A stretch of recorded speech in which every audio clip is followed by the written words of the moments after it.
야구보서 제일 앞에 야구보서가 나와요. 자, 자매님 그 질문에 대한 요지를 다시 한번 설명드릴게요.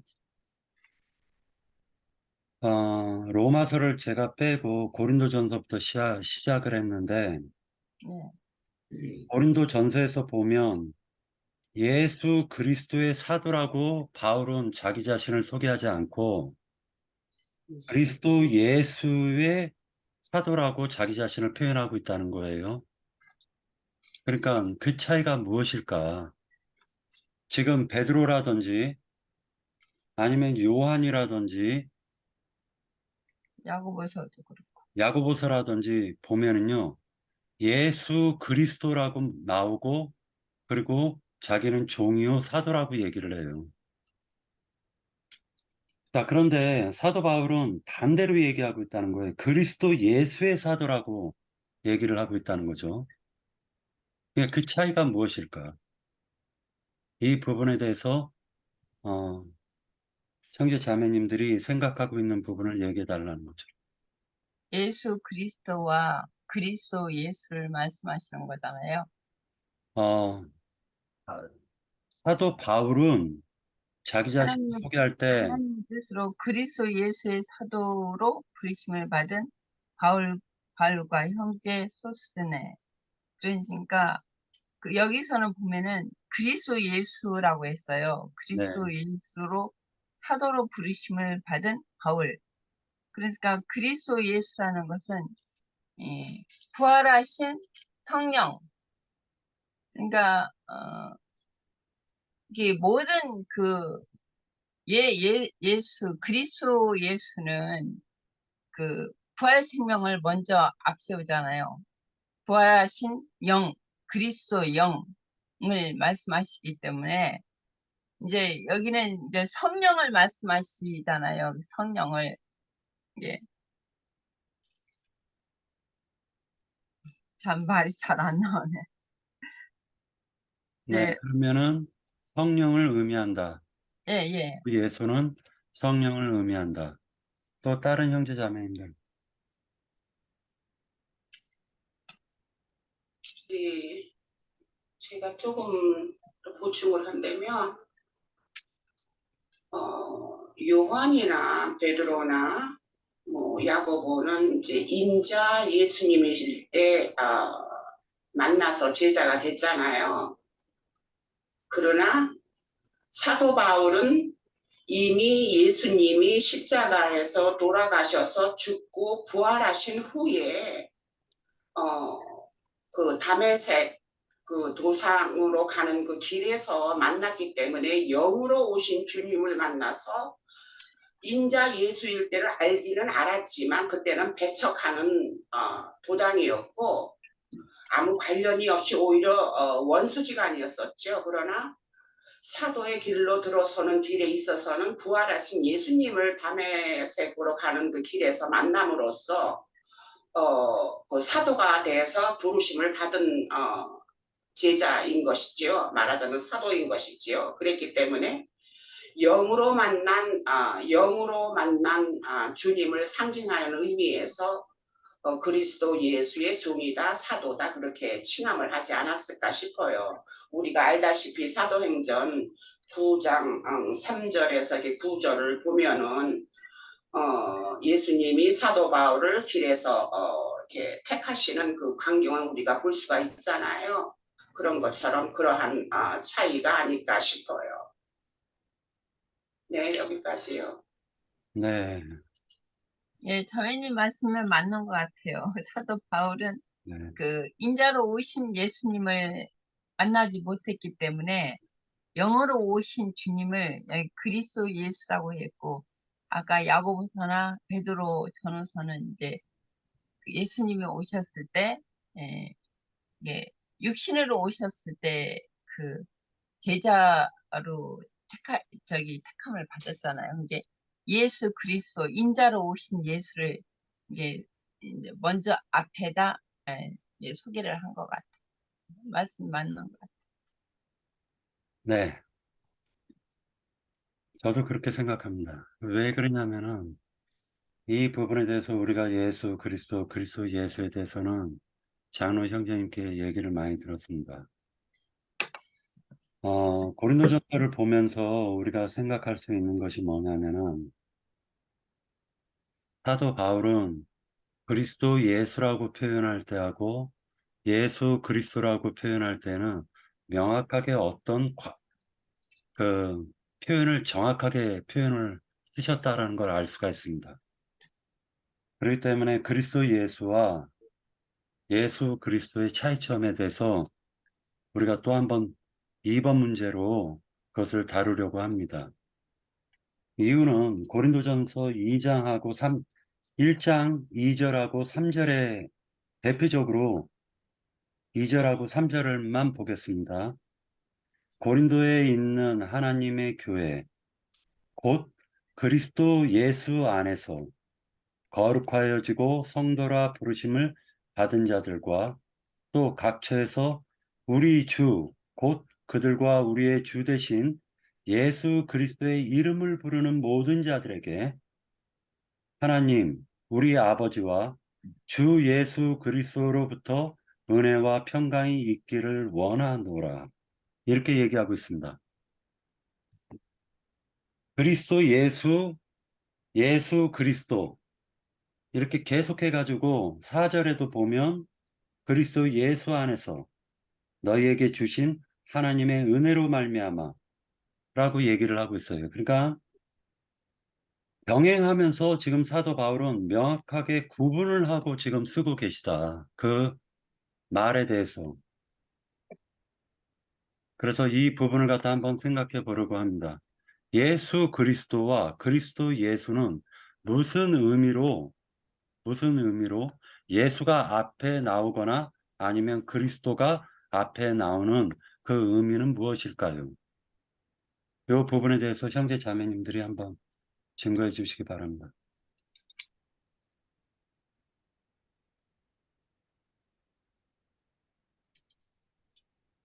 자, 한 가지 보면은요, 예수 그리스도라고 나올 때는 3절에 보면은요, 아버지가 나와요. 아버지가. 다시 한번 읽으면은 3절.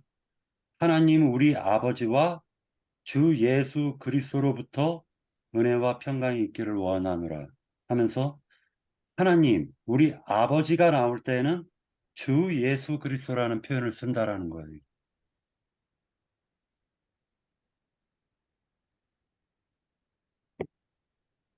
지금 이 말을 갖다가 삼위일체론자들한테 얘기할 때 아버지 따로 주 예수 그리스도 따르냐 요 부분을 갖다 설명을 하기 위해서 이 부분을 다루려고 하는 거예요. 삼위일체론자들은 아버지 따로 예수 그리스도 따로 그 다음에 성령 따르잖아요. 그러나 사도 바울은 그리스도 예수를 얘기할 때는 너희가 그 안에서 그리스도 예수 안에서 라는 표현을 많이 쓰고 반대로 우리 아버지라고 얘기할 때는 아버지와 주 예수 그리스도로부터 라고 정확하게 표현을 하고 계시다라는 거예요. 그래서 주 예수 그리스도라고 표현할 때는 인자로 오신 예수를 강조하는 부분이 있지 않은가라는 생각을 해봅니다. 저는 여기까지 하고 형제 자매님들이 더 보충해 주시기 바랍니다. 예.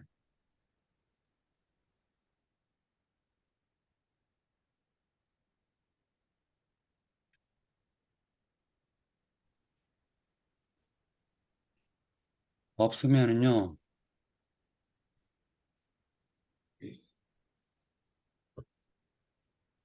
이거, 뭐, 어, 이현자 자매님께서 얘기하실래요? 마이크 푸셨는데. 예.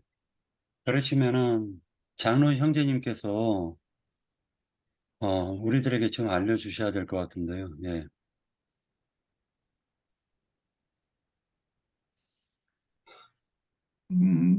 저기 우리 형제하고 이인이나 자매니 뭐 정확하게 잘 표현들을 잘했어요.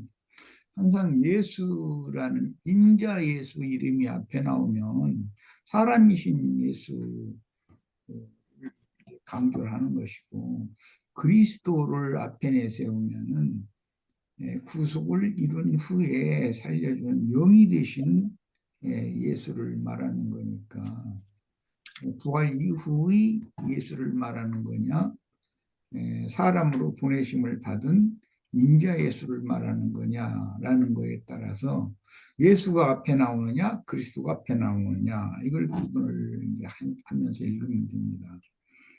예수님이 이 말을 좀 이해를 돕기 위해서 내가 지금 말씀을 듣다가 메모를 해놓은 게 있는데 나중에 하려고 그랬는데 뭐 지금 기회가 왔으니까 성경 한두 구절 찾아 읽죠. 사도행전 2장 36절을 한번 보겠습니다.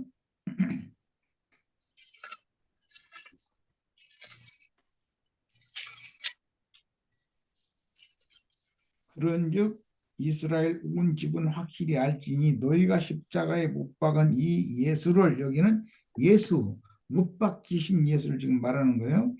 그런데 하나님은 주와 그리스도가 되게 하셨다. 이것은 부활하신 주님을 지금 말한 거예요. 그러니까 이렇게 성경은 명확하게 이걸 구분한다는 거예요. 십자가에 못 박히신 예수는 사람 예수잖아요.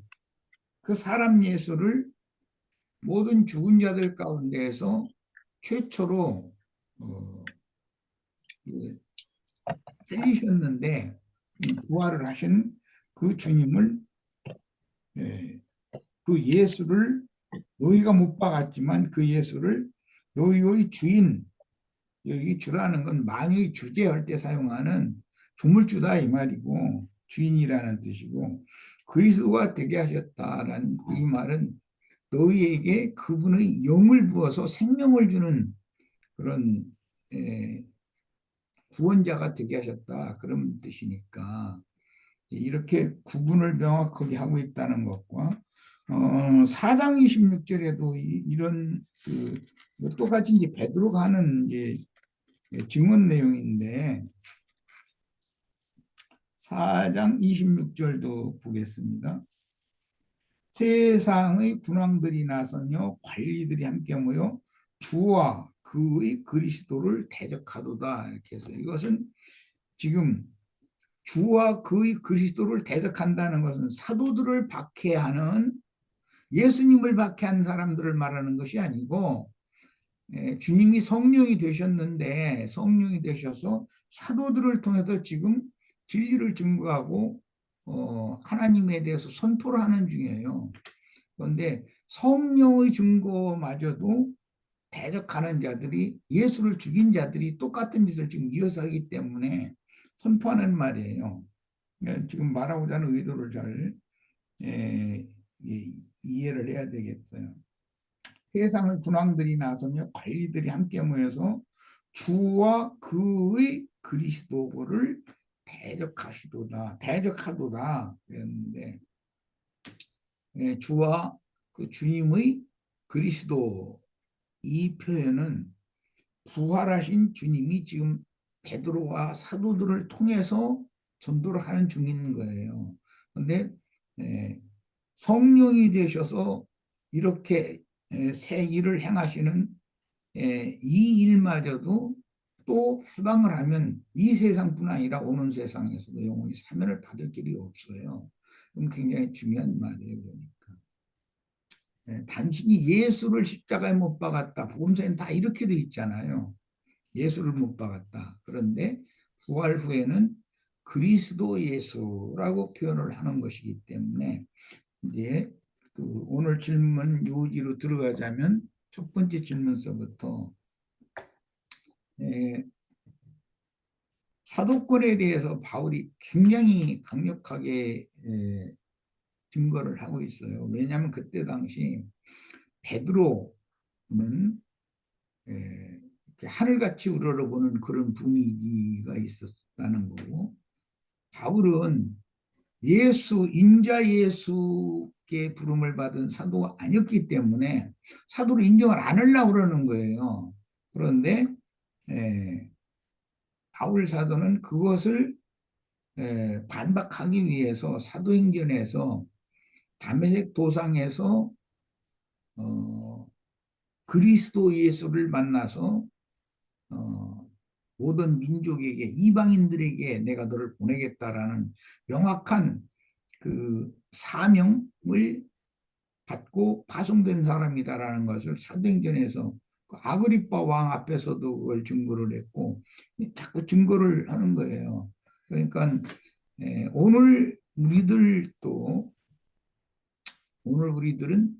그 영의 보내심을 받은 사람들이지 예수 그리스도의 보내심을 받은 사람들이 아니잖아요. 이런 것을 구분하시면 되겠어요. 네. 네. 그리고 저 첨언으로 그 야고보는 자신을 그 야고보서 1장 1절 아까 읽었나? 야고보는 사도라고를 하지 않아요. 종이라고 그러지. 네, 종으로 되어 있습니다. 예, 주 예수 그리스도의 종 야고보는. 종, 예. 그렇게 말하고 있어요. 그러니까 실제는 야고보는 사도가 아닌데도 사람들은 인본주의적인 관념이 있기 때문에 예수님의 친동생이니까 그냥 야고보 사도 이렇게 인식들 하고 그렇게 호칭도 그렇게 했다는 거예요. 그런데 야고보는 자신이 보냄을 받은 사도라고 하는 확증을 할 수가 없기 때문에 그냥 나는 종이다라고만 얘기를 했지 사도라고 이렇게 확실하게 표현을 하지 않아요.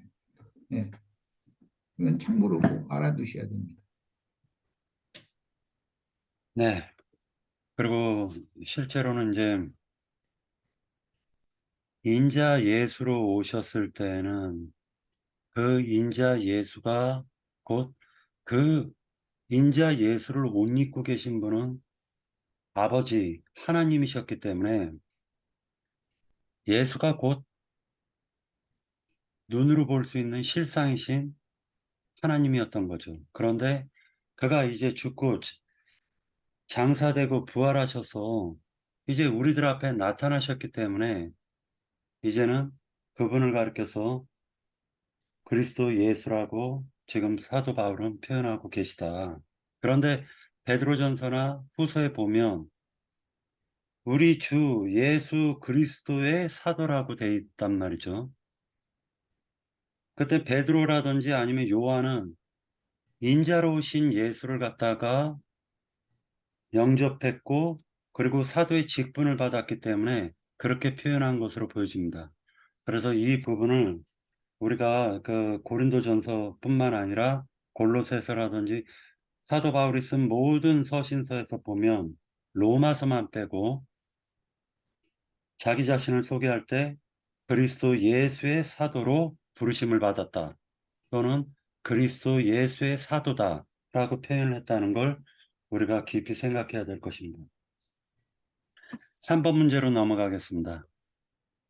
그리스도의 십자가라는 말이 나오는데 17절을 같이 보도록 하겠습니다. 17절에 보면 그리스도께서 나를 보내심은 세례를 베풀게 하려 하심이 아니요 오직 복음을 전하게 하려 하심이로되 말의 지혜로 하지 아니함은 그리스도의 십자가가 헛되지 않게 하려 함이라 라고 되어져 있습니다. 그래서 그리스도의 십자가라는 말이 나오고 그 다음에 자기 십자가라는 말이 나오죠. 너희는 너희의 십자가를 지고 나를 따르라 라고 하신 말씀이 있습니다. 마태복음 10장에서 보면은 10장 같이 한번 찾아보죠. 예. 마태복음 10장.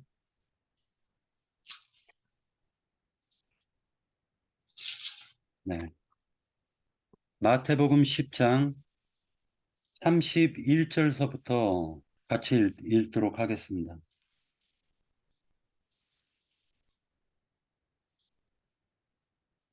네.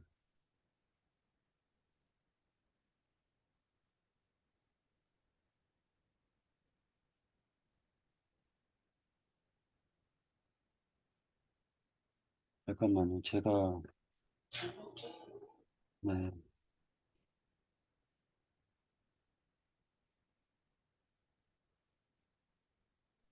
38절. 네, 38절, 39절 같이 읽겠습니다. 또 자기 십자가를 지고 나를 따르지 않는 자도 내게 합당하지 아니하니라. 자기 목숨을 얻는 자는 잃을 것이요 나를 위하여 자기 목숨을 잃는 자는 얻으리라 라고 되어져 있습니다. 그리고 마가복음에서도 나오는데요. 이거는 제가 읽겠습니다. 마가복음 8장 34절에 나오는 말인데요. 그 흐름을 갖다 잠깐 보려면은 31절서부터 제가 읽을게요. 마가복음 8장 31절. 인자가 많은 고난을 받고 장로들과 대제사장들과 서기관들에게 버린 바 되어 죽임을 당하고 사흘 만에 살아나야 할 것을 비로소 그들에게 가르치되 드러내놓고 이 말을 하시니 베드로가 예수를 붙들고 항변하매 예수께서 돌이키사 제자들을 보시며 베드로를 꾸짖어 이르시되 사탄아 내 뒤로 물러가라. 네가 하나님의 일을 생각하지 아니하고 도리어 사람의 일을 생각하는도다 하시고 무리와 제자들을 불러 이르시되 누구든지 나를 따라오려거든 자기를 부인하고 자기 십자가를 지고 나를 따를 것이니라. 누구든지 자기 목숨을 구원하고자 하면 잃을 것이요 누구든지 나와 복음을 위하여 자기 목숨을 잃으면 구원하리라. 사람이 만일 온 천하를 얻고도 자기 목숨을 잃으면 무엇이 유익하리요? 사람이 무엇을 주고 자기 목숨과 바꾸겠느냐? 누구든지 이 음란하고 죄 많은 세대에서 나와 내 말을 부끄러워하면 인자도 아버지의 영광으로 거룩한 천사들과 함께 올 때에 그 사람을 부끄러워하리라. 자, 여기서 얘기할 때 보면은 예수님께서 많은 고난을 받으시고 장로와 대제사장과 서기관들로부터 죽임을 당한다. 그리고 사흘 만에 살아나야 할 것을 밝혔는데 베드로가 했다라고 기록하고 있습니다. 그래서 하신 말씀이 자기를 부인하고 자기 십자가를 지고 나를 따르라 라고 얘기하고 있습니다. 이것이 마태복음 16장 24절에서 또 나옵니다. 이 똑같은 내용이. 그래서 질문의 핵심 요소는 뭐냐면은 그리스도의 십자가, 고린도전서에서 1장 17절에 얘기하는 그리스도의 십자가가 헛되지 않게 하려 함이라 라고 할 때의 이 그리스도의 십자가와 그 다음에 자기의 십자가는 무슨 차이와 의미가 있을까요? 라는 질문입니다.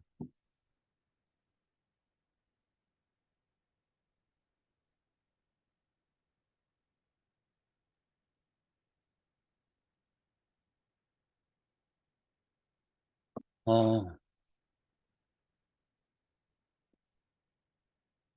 만약 그렇다면요, 이거를 갖다 한번 생각할 수 있도록요, 고린도전서 15장을 한번 같이 보도록 하겠습니다. 고린도전서 15장이요. 12절. 그리스도께서 죽은 자 가운데서 다시 살아나셨다 전파되었거늘 너희 중에 어떤 사람들은 어찌하여 죽은 자 가운데서 부활이 없다 하느냐. 만일 죽은 자의 부활이 없으면 그리스도도 다시 살아나지 못하셨으리라. 그리스도께서 만일 다시 살아나지 못하였으면 우리가 전파하는 것도 헛것이요 또 너희 믿음도 헛것이며 또 우리가 하나님의 거짓 증인으로 발견되리니 우리가 하나님이 그리스도를 다시 살리셨다고 증언하셨음이라. 만일 죽은 자가 다시 살아나는 일이 없으면 하나님이 그리스도를 다시 살리지 아니하셨으리라.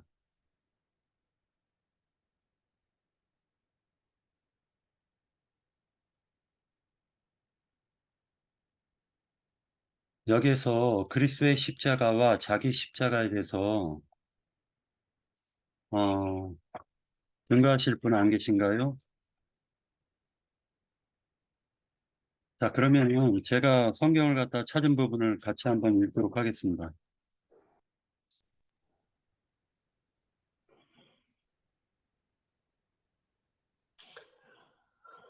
네.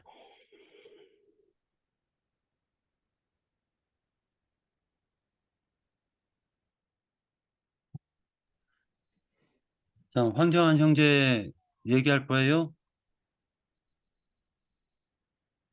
자, 그리스도의 십자가와 자기 십자가에 대해서 한번, 네, 윤영재님 오셨으니까 한번 얘기해 보십시오.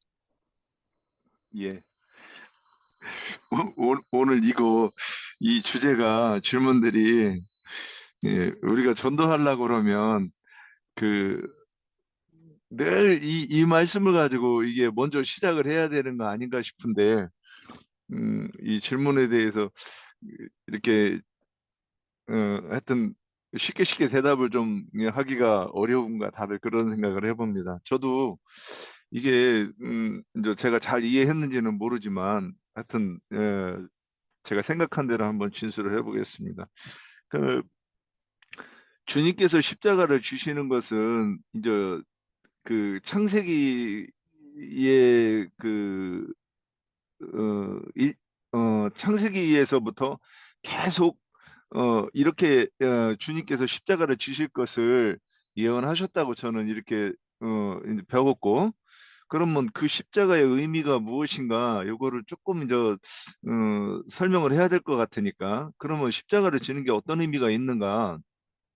그것은 죄의 삭은 사망인데 죄를 지었으면 반드시 죽는 것이 율법의 요구라고 저는 이렇게 이제 이렇게 연결을 해봅니다.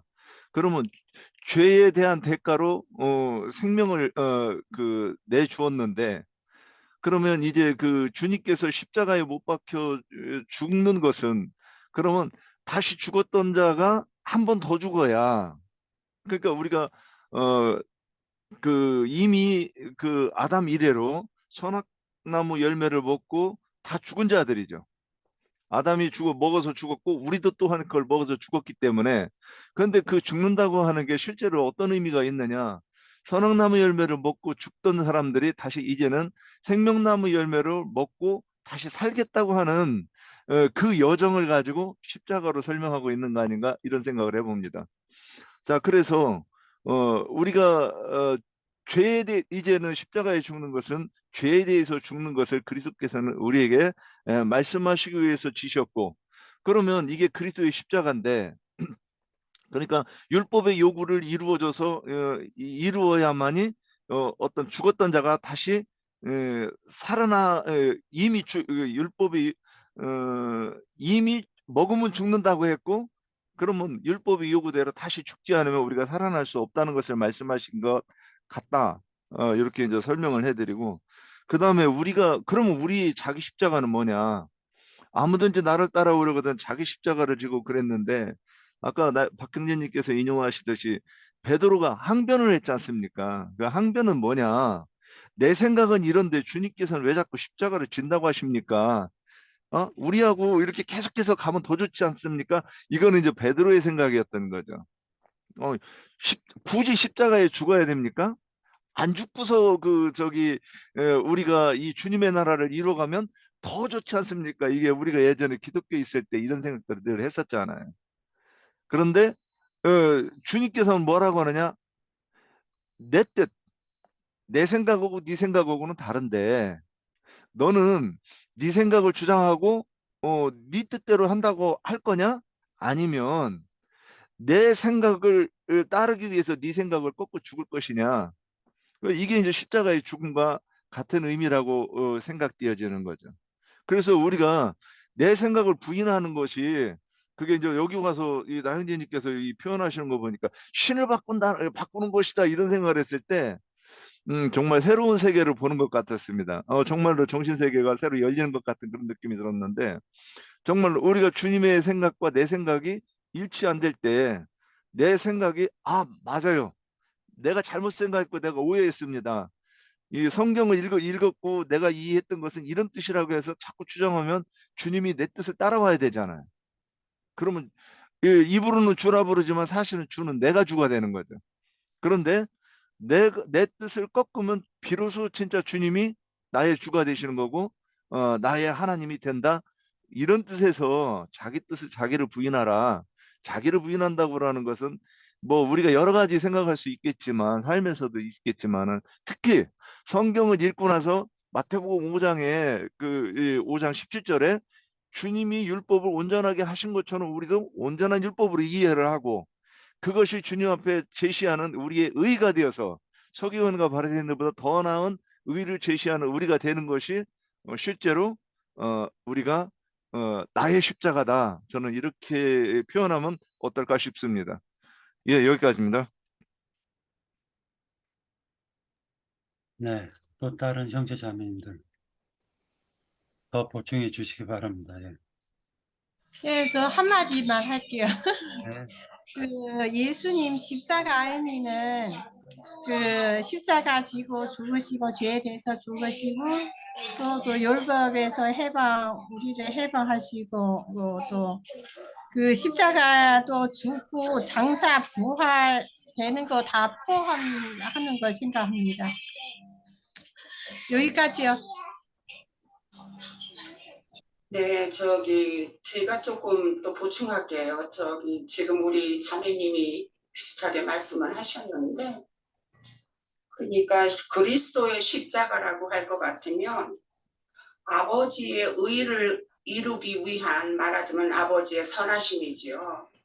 이루기 위해서 주님께서 죽고 장사되고 부활하셔서 그 영으로 오시기까지 겪어야 했던 그 고난이 그리스도의 십자가가 아닐까 그렇게 정의를 해보고요.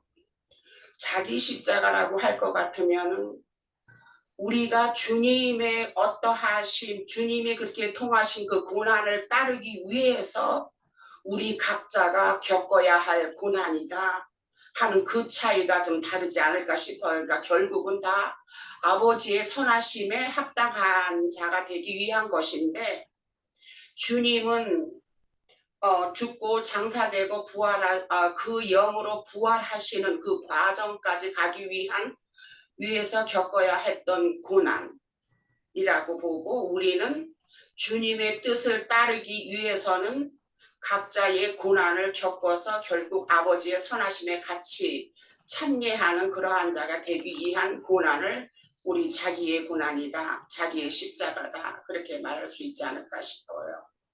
네, 여기까지입니다. 네, 또 다른 형제 자매님들 빌립보서 2장을 같이 한번 보도록 하겠습니다.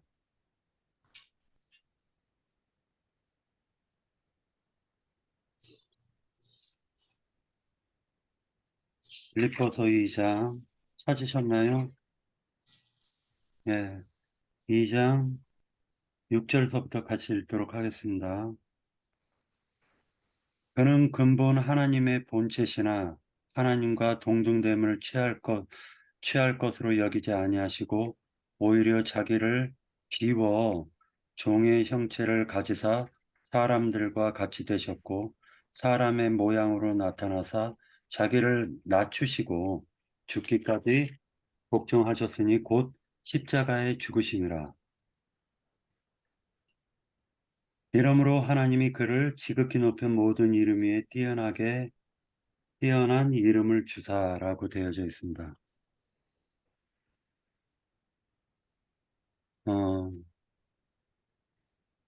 그런데 자기 십자가라고 얘기할 때는 대표적으로 누가복음 14장을 갖다가 한번 같이 찾아서 보도록 할게요. 14장 25절.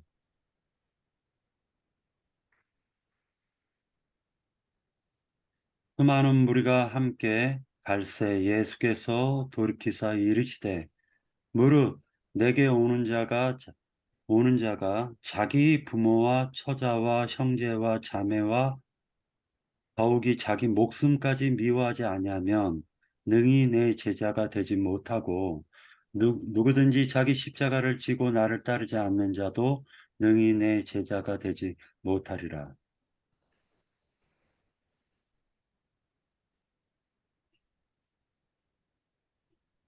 자기 목숨까지 미워하고 그리고 자기 십자가를 지고 나를 따르지 않는 자는 제자가 되지 못한다라고 얘기하고 계십니다.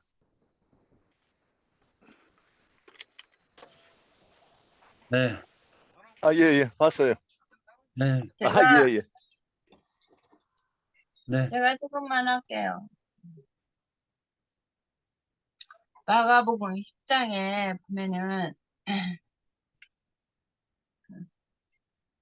스베데의 아들 스베데의 아들 야고보와 요한이 예수께 나와 여짜오되 선생님이여 무엇이든지 우리가 구하는 바를 우리에게 하여 주시기를 원하나이다. 그러니까 이르시되 너희가 무엇을 하여 주기를 원하느냐 여짜오되 주의 영광 중에 우리를 하나는 주의 우편에 하나는 주의 좌편에 앉게 하옵소서. 예수께서 이르시되 너희는 너희를 구하는 것을 알지 못하는도다. 내가 마시는 잔을 너희가 마실 수 있으며 내가 받는 세례를 너희가 받을 수 있느냐. 그들이 말하되 할 수 있나이다. 예수께서 이르시되 너희는 내가 마시는 잔을 마시며 내가 받는 세례를 받으려니와 내 좌우편에 앉는 것은 내가 줄 것이 아니라 누구든지 누구를 위하여 준비되었든지 그들이 얻을 것이니라. 그랬거든요. 그러니까 야고보와 요한이 그 이제 예수님 주님께 말씀하신 거거든요. 스베데의 두 아들이 이게 여기서는 이제 그 주님이 내가 마실 수 있는 잔을 너희가 마실 수 있느냐 그거는 이제 주님의 십자가를 말씀하시는 거죠. 십자가에서 죽으심을 말씀하시는 건데 그 요한복음에서 보면은 요한복음 21장에서 주님이 그 저기 베드로에게 말씀하신 게 있어요. 세 번째 이르시되 요한의 아들 시몬아 내가 나를 사랑하느냐 하시니 주께서 세 번째 내가 나를 사랑하느냐 하심으로 베드로가 근심하여 이르되 주님 모든 것을 아시오니 내가 주를 사랑하는 줄 주께서 아시나이다. 예수께서 이르시되 내 양을 먹이라. 내가 진실로 진실로 너에게 이르노니 내가 젊어서는 스스로 띠띠고 원하는 곳으로 다녔거니와 늙어서는 내 팔을 벌리리니 남이 내게 띠띠고 원하지 아니한 것으로 데려가리라. 이 말씀을 하시면 베드로가 어떠한 죽음으로 하나님께 영광을 돌릴 것을 가리키심이더라. 이 말씀을 아시고 베드로에게 이르시되 나를 따르라 하시니 베드로가 돌이켜 예수께서 사랑하시는 그 제자가 따르는 것을 보니 그가 만찬석에서 예수의 품에 의지하여 주님을 파는 자가 누구니까 묻던 자더라. 이에 베드로가 그를 보고 예수께 여짜오되 주님 이 사람은 어떻게 되겠사옵나이까. 예수께서 이르시되 내가 올 때까지 그를 머물게 하고자 할지라도 내게 무슨 상관이냐.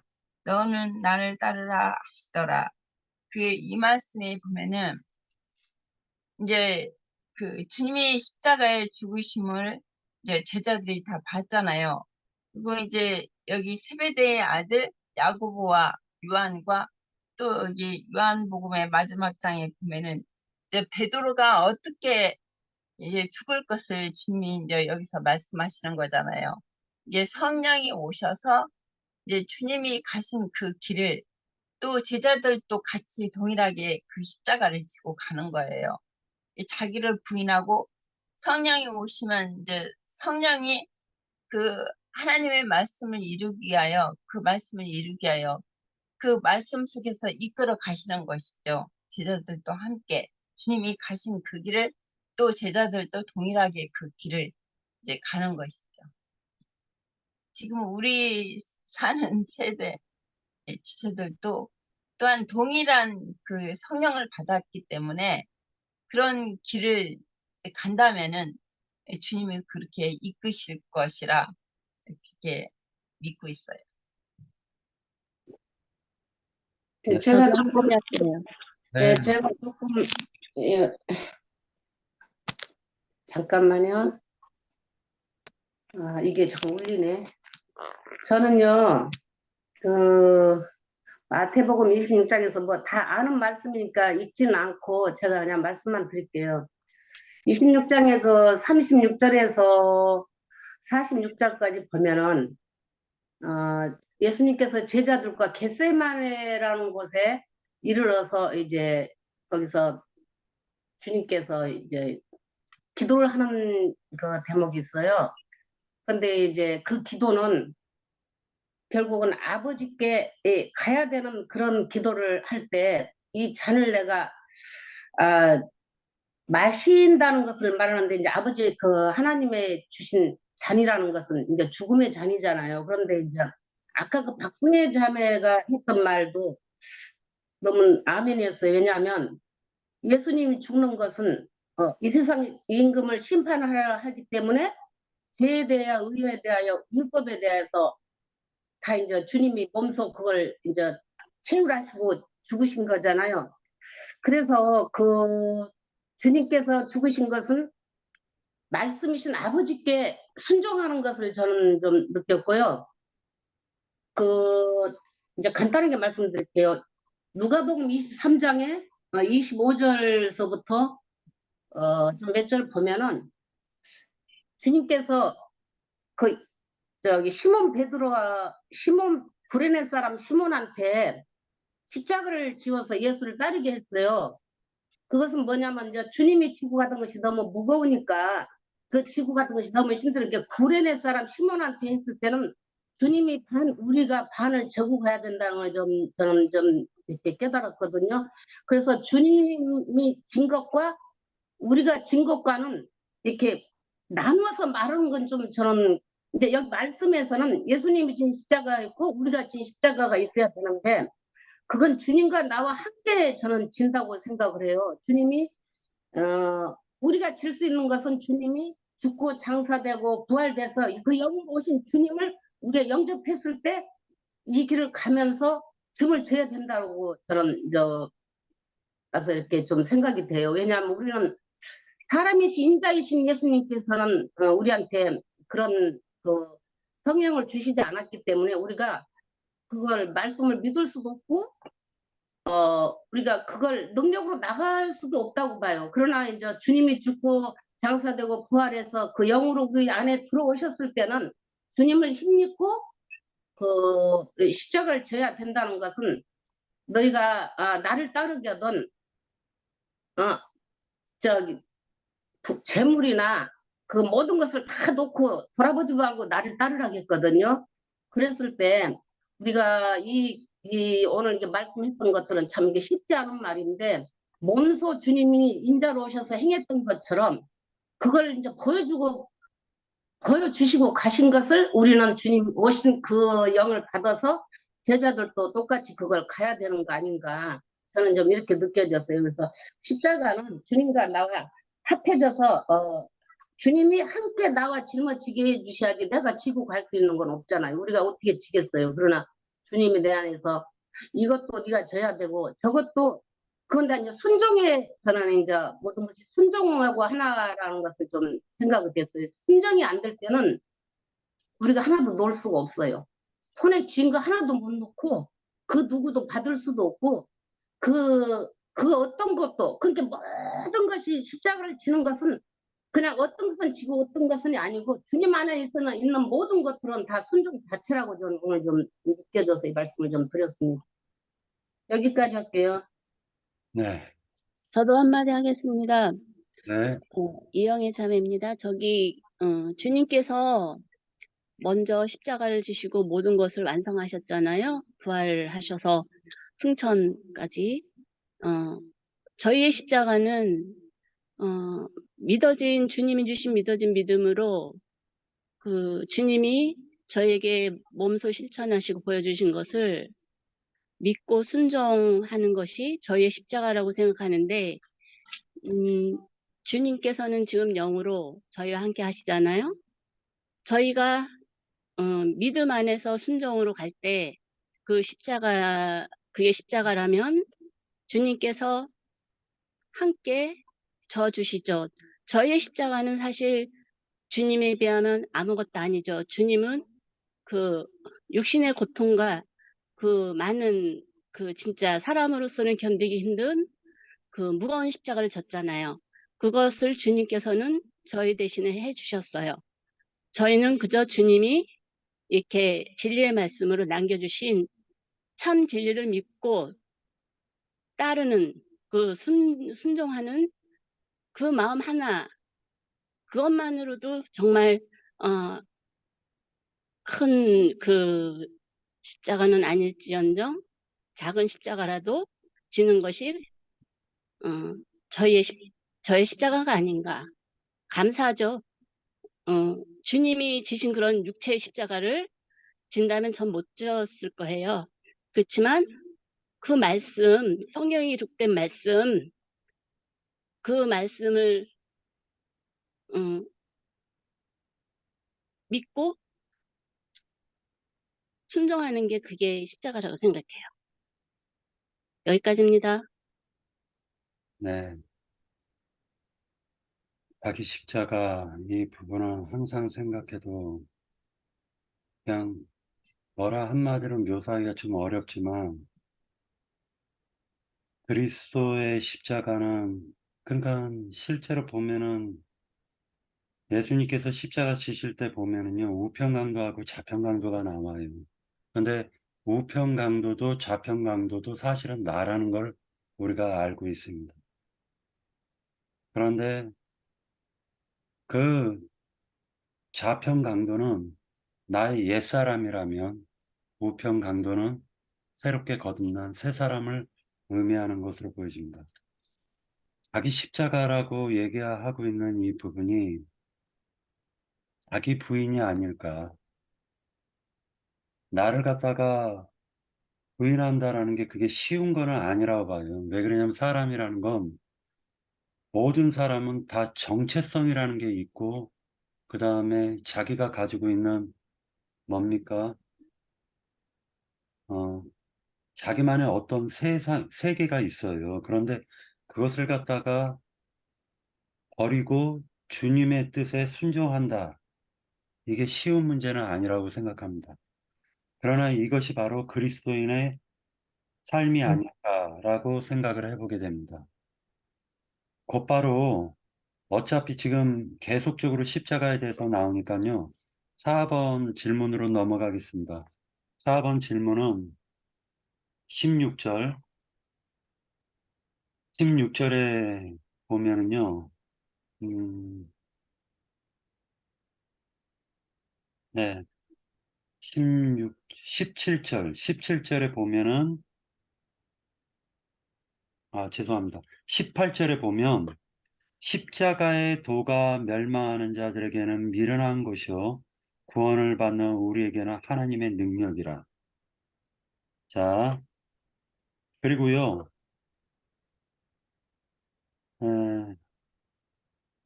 21절, 1장 21절.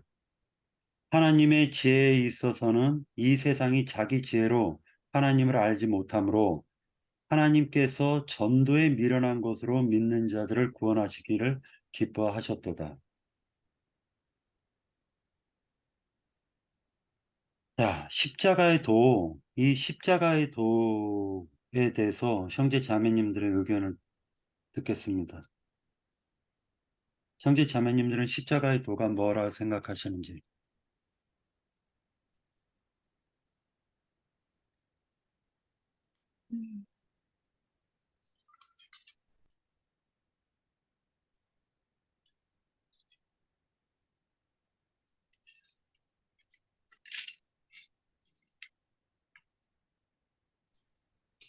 네, 제가 조금 해볼게요. 네.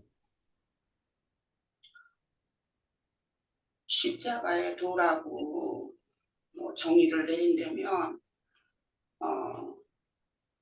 우선은 모든 인류를 사단의 결박에서 하나님의 의에 합당한 자들로 해방을 시키기 위해서 우리 주님이 몸소 제물이 되신 거죠. 말하자면 율법에서 해방을 받는 거나 마찬가지인 거죠. 율법을 온전케 완전하게 하신.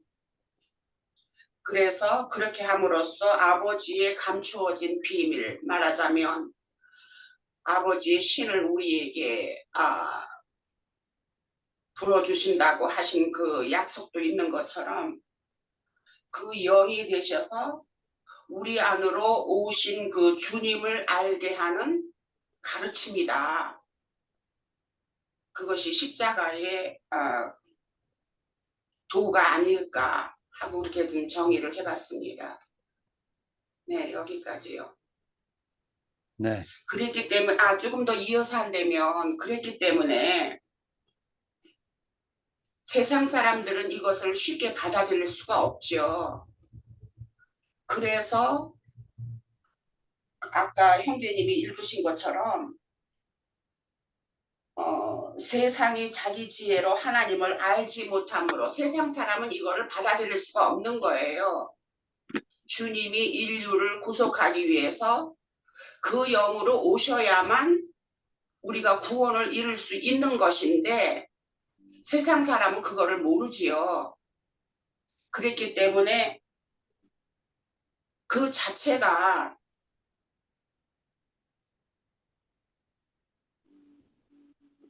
자기들이 알고 있는 것 자체가 어리석은 것이기 때문에 그것이 하나님께서 전도에 미련한 것으로 믿는 자들을 구원하시기를 기뻐하셨다. 그렇게 표현을 하신 것이 아닌가 싶어요. 네, 여기까지요.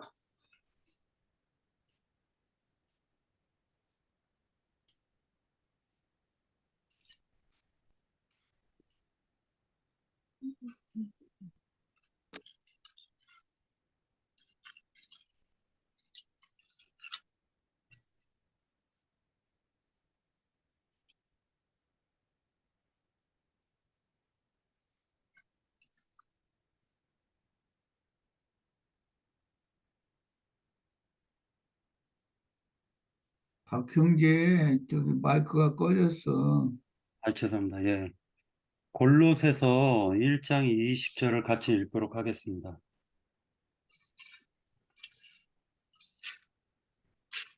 네. 그의 십자가의 피로 화평을 이루사 만물 곧 땅에 있는 것들이나 하늘에 있는 것들이 그로 말미암아 자기와 화목하게 되기를 기뻐하심이라. 이렇게 기록하고 있습니다. 십자가의 도에 대해서 원래 이게 그 다른 번역본에서는요, 십자가의 도를 갖다가 십자가의 진리라고도 얘기를 하고 있습니다.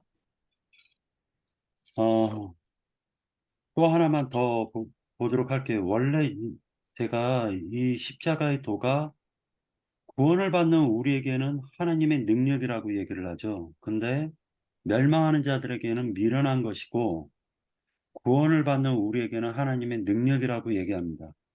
이것이 반복해서 나오는데요. 23절, 24절을 같이 보면은요. 우리는 십자가에 못 박힌 그리스도를 전하니 십자가의 도가 여기에서는 십자가에 못 박힌 그리스도를 전한다라고 얘기를 하고 있고요.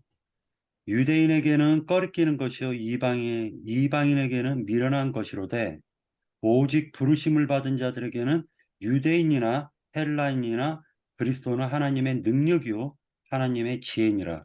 이렇게 재해석을 또 해주고 계십니다.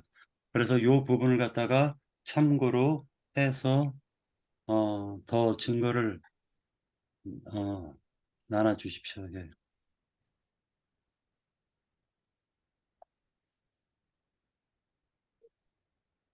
갈라디아서 제가 읽겠습니다. 갈라디아서 2장 20절에 보면 우리가 다 암송하는 건데 내가 그리스도와 함께 십자가에 못 박혔나니 그런즉 이제는 내가 사는 것이 아니요 오직 내 안에 그리스도께서 사신 것이라.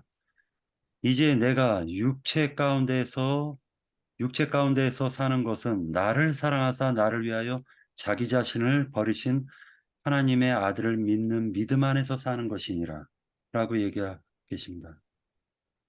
십자가의 도, 이것은 십자가의 진리라고도 번역을 다른 데서는 하고 있는데, 이 십자가의 도가 하나님의 능력이라고 얘기하고 있고, 미련한 자들에게는 또는 멸망받는 자들에게는 미련한 것이라고 얘기하고 계세요. 그래서 이 부분을 형제 자매님들이 더 채워주시기 바랍니다. 예.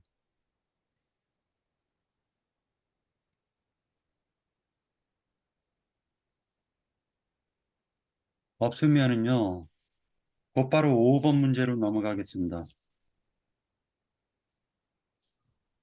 저 한 구절 찾아서 읽을게요. 네. 지금 말이 잘 못하니까요. 로마서 1장 16절만 한번 읽으세요. 읽으면 좋겠어요. 로마서 1장 16절. 내가 복음을 부끄러워하지 아니하노니 이 복음은 모든 믿는 자에게 구원해 주시는 하나님의 능력이 됨이니라. 여기 이렇게 막 표현하고 있어요. 여기까지요. 네. 잠깐만요. 그럼 박승혜 자매님이 말씀하시는 거는, 내가 생각하는 십자가의 도는 복음이다. 이 말씀이신 것 같네요. 예, 저도 그렇게 생각해서. 예, 맞습니다. 오늘 박승희 자매님이 중요한 얘기를 많이 하시네요. 예, 그리고 복음이라고 하면 제가 이제 요즘 거기에 그걸 좀 잠깐 묵상해 봤는데, 복음이 무엇이냐 그러면 이제 우리 기독교인들은 승질내거든요. 복음이 복음이지. 근데 우리는 이걸 명확하게 대답해야 될 것 같은데, 거기에 딱 복음에는 하나님의 의가 나타난다 그렇게 돼 있어요. 그러면 복음은 뭐냐? 예, 마태복음 5장 17절 전 너무 이게 중요하다고 생각하는데, 주님께서 온전하게 하시는 율법이 뭐냐? 주님의 뜻이 무엇인가를 나타낸 것인데, 복음에는 이게 제시가 돼야 된다 이거죠. 주님의 뜻이. 이 율법은 하나님의 뜻은 이것이다 하고 이것을 설명하는 것이 복음인데, 그것이 사도 베드로는 예전에 자기 생각을 내세우느라고 주님의 복음을 쫓아가지 못했고, 이제 그리스도의 사도가 되어가지고 나갈 때는 이제는 주님의 복음을 전하는 사람들이니까 당연히 주님의 뜻을 아는 자들이었고, 그것이 십자가의 도다 이렇게 표현하면 그렇게 표현해 봅니다. 네. 그러면 근데 물론 복음이 십자가의 도다 하고 연관성은 있는 건데, 제가 생각하기에는 그러는데, 십자가의 도라는 것은, 십자가라는 것은 고난을 상징을 하는 것이고, 또 도라는 것은 길이지요. 길이고 방법인데, 하나님께서 마귀를 속인 거예요. 마귀의 올무에서 벗어나게 하기 위해서 하나님 자신이 우리 안에 들어오셔서 우리를 주관하심으로써 우리가 구원을 이룰 수 있는 그 길을 가르치는 것이 결국은 십자가의 도가 아닌가 하는 것이 복음하고는 조금 분별이 될 수 있는 것이 아닌가 하는 생각도 해봅니다. 그렇기 때문에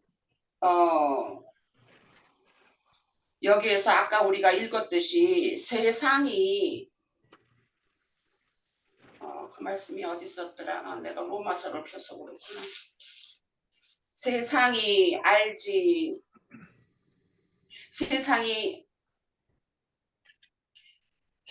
자기 지혜로 하나님을 알지 못함으로 한 그 말씀이 결국은 마귀가 하나님의 그 지혜를 몰랐던 것인 거거든요.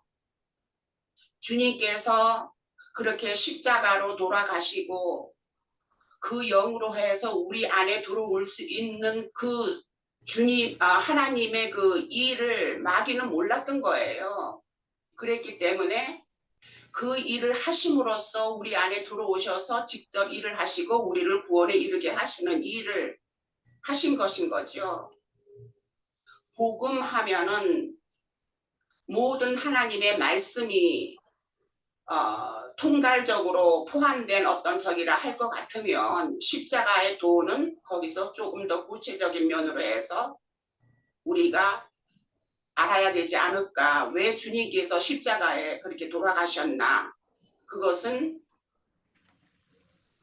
하나님 당신 스스로가 주님이 곧 말하자면 우리 안에 오셔서 우리를 주관하시고 우리를 구원에 이루게 하실 그것을 생각하시고 그렇게 하신 것이고 그것이 곧 십자가의 도구고 그거를 우리한테 가르치는 그것이 주님께서 우리에게 길로 보여주시는 것이다 하는 것을 이렇게 생각을 더 구체적으로 할 수 있지 않을까 싶어요. 네, 여기까지요. 네. 전체적으로 다 거의 다 이제 맞춰가는데요. 이제 그 5번 그 십자가에 못 박힌 그리스도에 대해서는 이 부분은 아까 십자가의 도와 연결이 되어 있는 거니까 이 부분은 넘어가기로 하고요.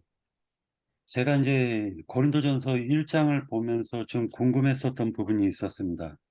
첫 번째는 2절인데 고린도에 있는 하나님의 교회, 곧 그리스도 예수 안에서 거룩하여지고 성도라 부르심을 받은 자들과, 그러니까 하나님의 교회라는 것은 그리스도 예수 안에서 거룩하여지고 성도라 부르심을 받는 그 성도들이 하나님의 교회다. 이렇게 정의를 내리면, 네. 그 다음에 30절에서 보면은 굉장히 중요한 말씀이 나오는데, 너희는 하나님으로부터 나서 그리스도 예수 안에 있고, 그 다음에 예수는 하나님으로부터 나와서 우리에게 지혜와 의로움과 거룩함과 구원함이 되셨으니, 이 말씀인데, 이 말씀에 대해서 형제 자매님들은 어떻게 생각하시나요? 하나님께로부터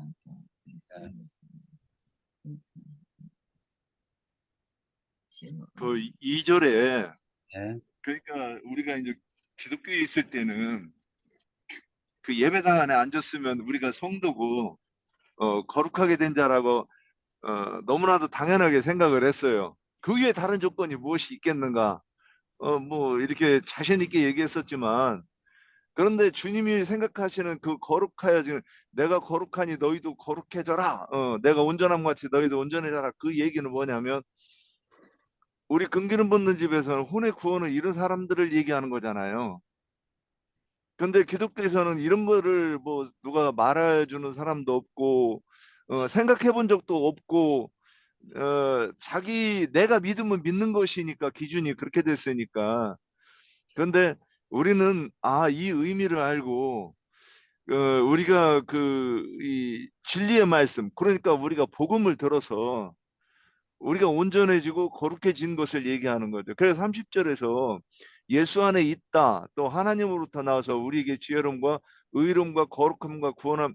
그런데 구원함이 우리에게 된 자는 어떤 자다 하고 이렇게 얘기를 했으니까 그러면 그런 자 나도 그런 자인가 안 그런 자인가 먼저 생각해보고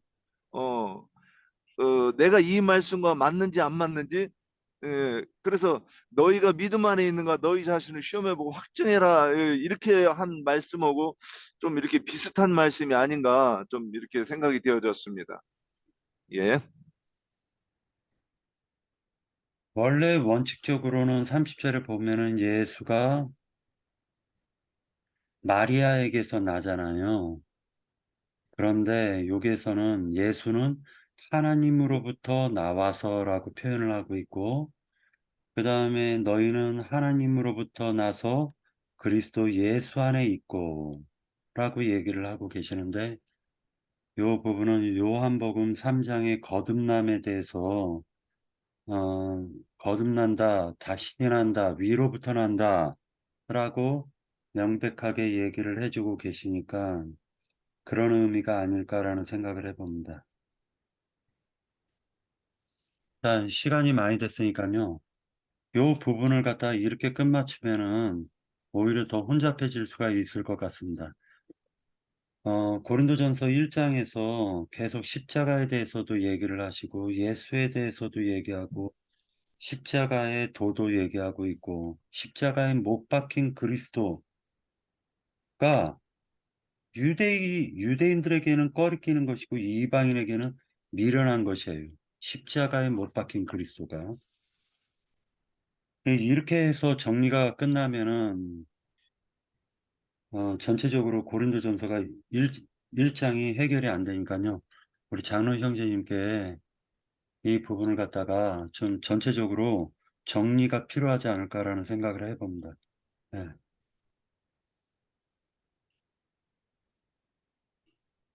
우리 지체들이 뭐 각 항목별로 잘들 이렇게 잘 뭐랄까 그 영적 견해 발표를 아주 잘했다고는 생각하고, 한 두 가지만 지금 이제 메모를 해놓은 것이 있으니까 간략하게 말씀을 좀 드려보려고 해요.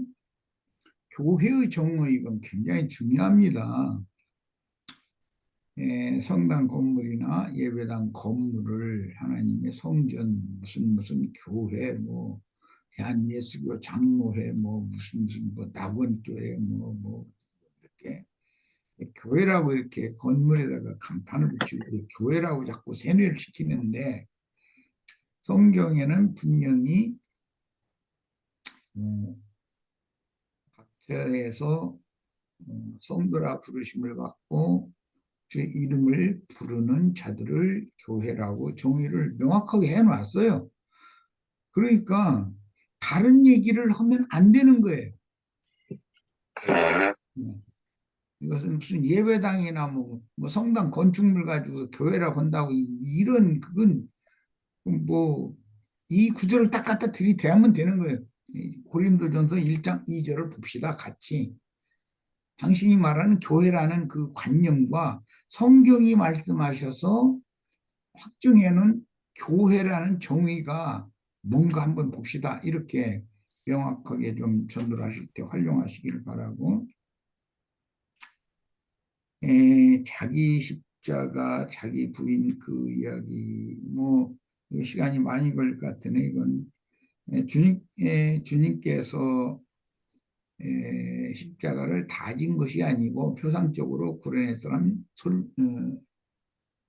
시몬에게 십자가를 이렇게 남은 십자가를 이렇게 맡기셨는데, 주님의 십자가가 있고 우리의 십자가가 있다. 이제 그런 형식상의 그림을 보자면 예수님이 십자가의 그 시작이고 마침은 우리 죄인들에게 성취해서 마친다, 마친다. 그런 것을 이제 그림으로 알 수 있고, 이 십자가라는 것이 먹고 살기 위해서 고생하는 것으로 이제 기독교계 사람들은 많이 생각하는데 그런 뜻이 아닙니다.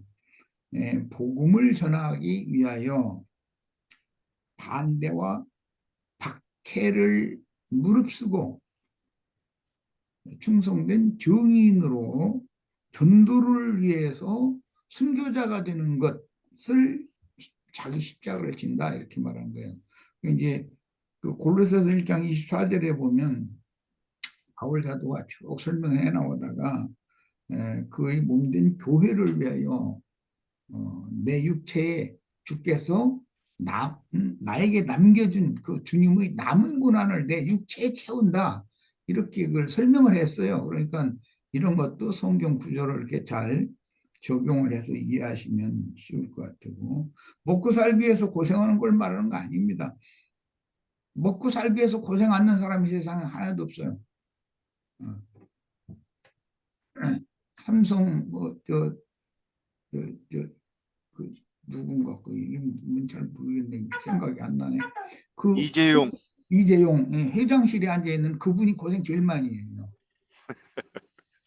밥 세끼 먹는 거 나랑 똑같은데 난 그런 거 감당할 능력도 물론 안 되니까 그 자리에 안 앉혀주셨지만 그 사람 고생 안 하는 것 같아요. 그건 이 세상을 보는 눈이 들려서 그런 거예요. 내 말을 잘 이해를 하시기를 바래요. 전도를 위해서 진리를 바로 전하기 위해서 비진리를 가지고 세뇌당해 있고 비진리를 사람들에게 세뇌시켜 가지고 부귀영화를 누리는 사람들에 의해서 반대와 박해를 감당해 가면서 인생을 하나님의 나라 그분의 일을 성취하기 위해서 나를 헌신하는 것 그것을 자기 십자가라고 그러는 거예요. 그러니까 이걸 정확하게 꼭 했으면 싶고 그다음에 이제 십자가의 도라는 아까 질문이 나왔는데 이 도라는 건 아까 니나 자매님이 얘기한 것처럼 길이라는 뜻이에요. 전도의 미련한 것으로 할 때도 그 도가 들어있잖아요. 도를 이렇게 전파한다, 전한다. 그 전도라고 그래요.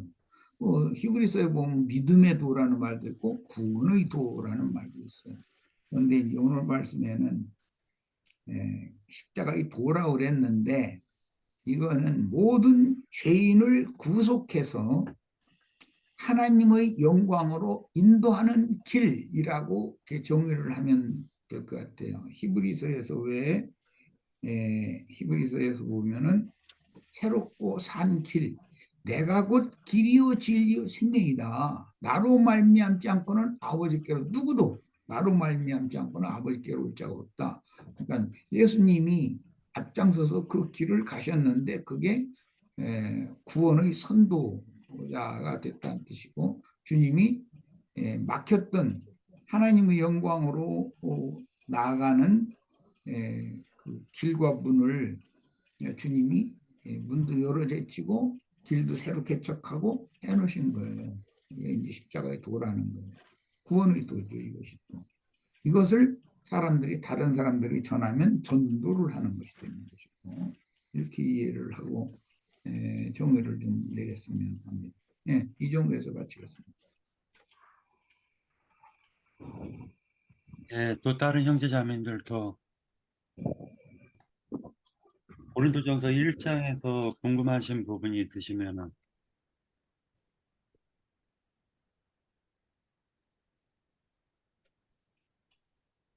여기에서 그 가이오라는 분 나오죠. 1장 14절에 보면은 가이오. 이거 그냥 제가 찾은 부분만 얘기하겠습니다. 짧게 얘기하고 끝내겠습니다.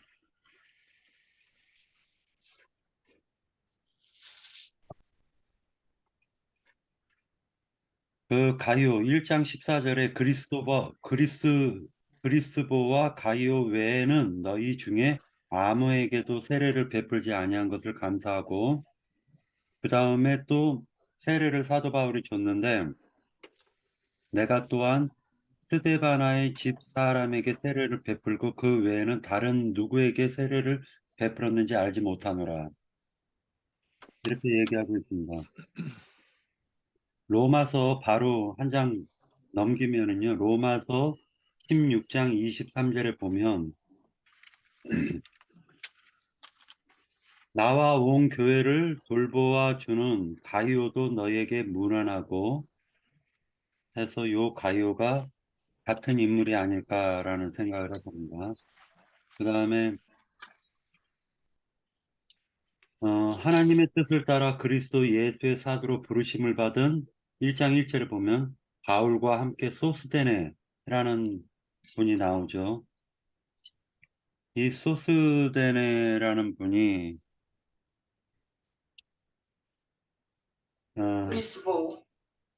그리스도 말고요. 1장 1절 소스데네라고 나오죠. 지금 이거 고린도전서 그 보실 때 사도행전 18장을 꼭 참조하시기 바랍니다. 사도행전 18장. 예, 그렇기 때문에 이 그리스도가 소수대네하고 같은 동인이다. 저는 그거를 지금 얘기를 하는 건데. 소수대네. 다 이게 회당장이었었잖아요.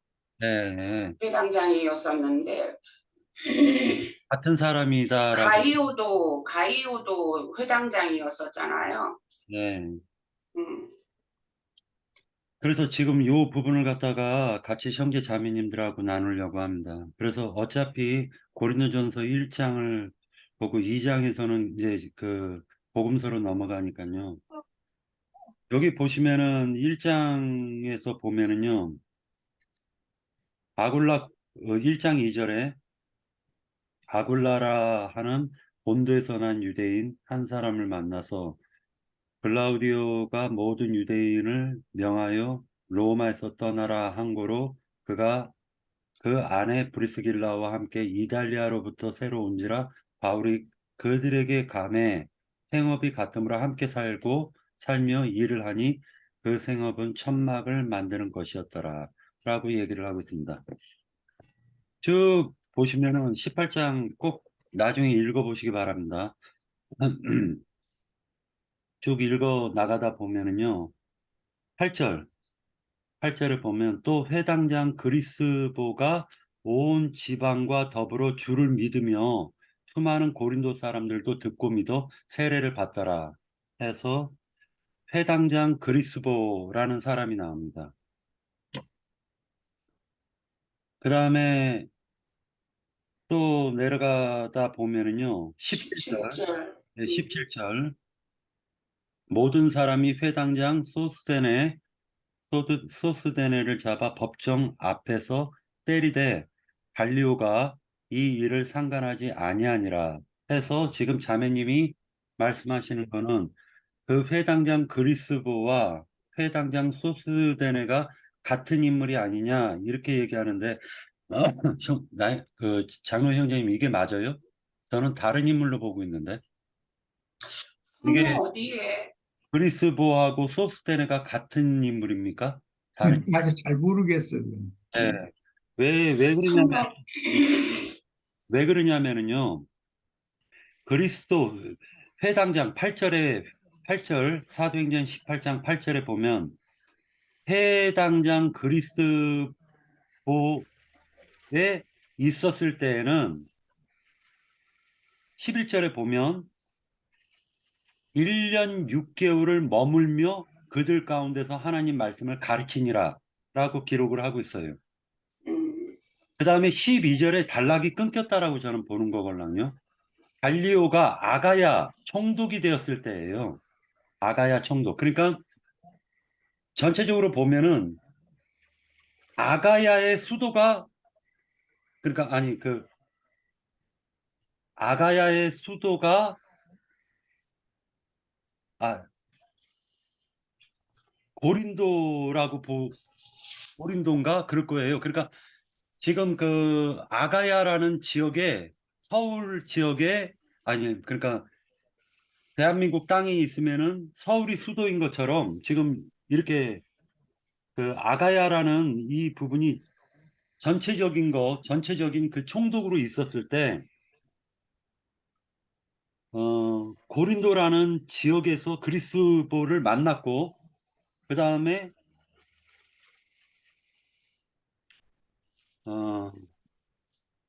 갈리오가 아가야 총독 되었을 때 유대인이 일제히 일어나 바울을 대적하여 법정으로 데려가서 말하는 사람이.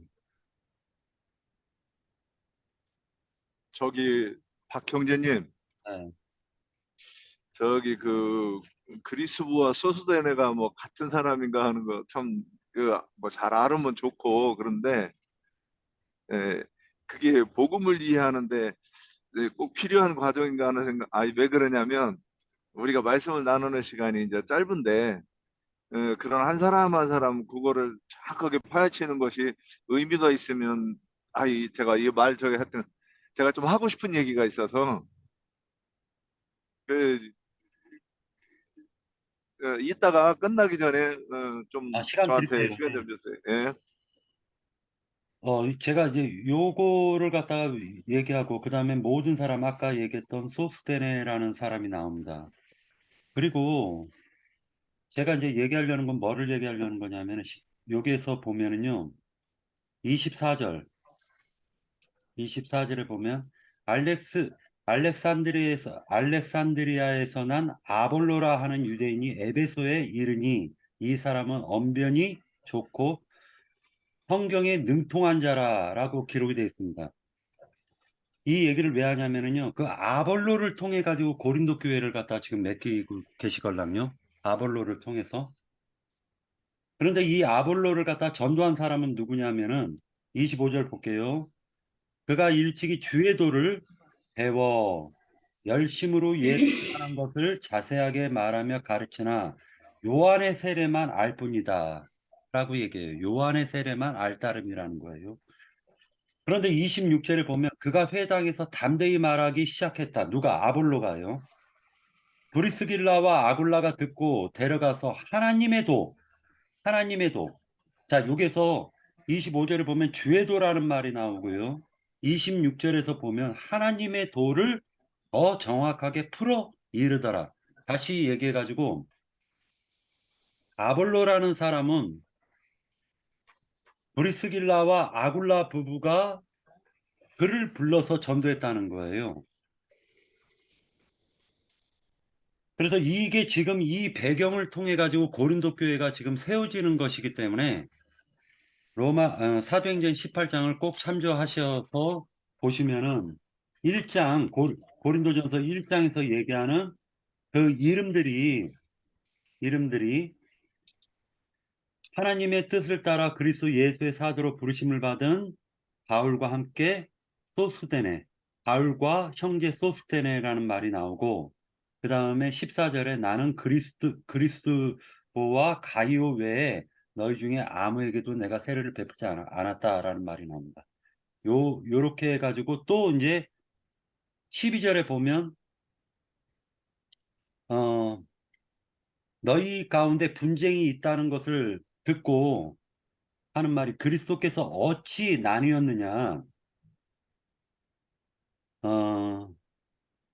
너희를 위하여 십자가에 못 박혔으며 내가 바울이 너희를 위하여 십자가에 못 박혔으며 바울의 이름으로 너희가 세례를 받았느냐, 이렇게 지금 얘기하고 있으니까 전체적인 이름들이 사도행전 18장에 나온다라는 걸 기억하시고 요걸 한번 읽으시면은 2장으로 넘어갈 때 굉장히 참조가 많이 될 것입니다.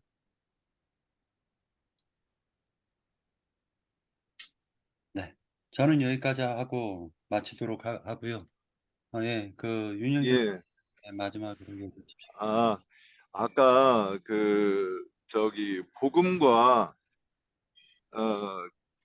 도가 이제 니나 자매님께서 그걸 좀 분별하시는 것 같아가지고 그런가. 저는 이제 니나 그래서 자매님이 아니라 박승희 자매님. 예. 예, 박상혜 자매님이 그러셨고 제가 그렇습니다. 저도 복음이 십자가의 도라고 말할 수 있겠습니다. 이렇게 하니까 니나 자매님이 조금 이렇게 이제 좀 세부적으로 이렇게 분별하신 것 같았는데, 제가 이제 그 부분을 조금만 더 얘기를 한번 했으면 해서, 복음과 그 길이, 그러니까 도라고 한 그 도와 다른 것인가, 제가 이 부분을 좀 말씀드리려고. 그래서 내가 곧 길이요 진리요 생명이니 그랬으면 우리말로 하면 길이고 한문으로 하면 도란 말이죠. 근데 거기서 이렇게 말, 길이고 진리고 생명이다 그러면 도라는 말과 진리라는 말과 생명이라는 말이 같은 의미라고 저는 이렇게 이해를 했어요. 그 부분을 보면서. 그래서 여기서 진리가 복음과 진리가 다른 말인가? 같은 말인가? 저는 이제 같은 말로 이해를 하는 거예요. 그래서 복음이라고 그러면 왜 이 말이 그러니 이렇게 자꾸 막 여러 가지 표현을 이렇게 성경에 썼느냐? 저는 우리가 이거를 입체적으로 이게 이해를 해야 정확한 이해가 아닐까 싶어서 그랬습니다. 그래서 성경에서는 길, 진리, 생명, 복음, 또 다른 말로 의의 말씀, 진리의 말씀, 이게 다 같은 그 하나님의 뜻. 그러니까 율법에 감추어진 하나님의 뜻, 예수는 그리스도라 하심이라, 이거를 설명하는 것이 이렇게 표현을 여러 가지로 하지 않았는가. 제가 요 얘기를 한번 하고 싶어가지고 그랬습니다. 음, 예, 여기까지입니다. 네. 이제 전체적으로 다 된 것 같은데요.